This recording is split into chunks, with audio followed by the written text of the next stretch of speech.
Kalika জুয়েলার্সের lucky draw অনুষ্ঠিত হলো বুধবার আগরতলার হরিগঙ্গা বসাক রোড স্থিত শোরুমে।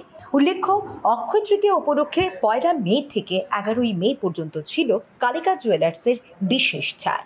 এই অফার চলাকালীন সময়ে যারা গয়না ক্রয় করেছেন তাদের মধ্য থেকে বুধবার জুয়েলারি শোরুমে সাংবাদিকদের উপস্থিতিতে এক লাকি ড্রয়ের মাধ্যমে 2 জন বিজয়ীকে বেছে নেওয়া হয়, যাদের পুরস্কার হিসেবে দেওয়া হবে একটি করে স্কুটি।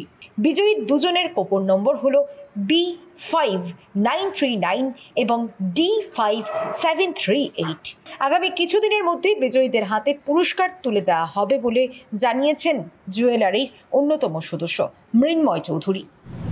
উপলক্ষে গত 1 মে হইতে 11 মে অবধি আমাদের অফার ছিল। তো ওই সময় আমরা পুরো সেলটার মধ্যে 2 জনকে আমরা বেছে নিয়েছি, যাদেরকে একটি করে স্কুটার দেওয়া হবে। আজকে এই স্কুটারের ড্রটাই হলো আর কি। কি নাম তাদের? নামটা এখন জাস্ট ড্রটা হয়েছে। নাম্বারগুলো হচ্ছে একটা D5738 আর একটা হচ্ছে B5939। কবে নাগাদ দেওয়া হবে এগুলো? যত তাড়াতাড়ি সম্ভব। নাম্বারটা একটু বাংলায় বলে দেবেন। একটা হচ্ছে B5939 আর একটা হচ্ছে B5738।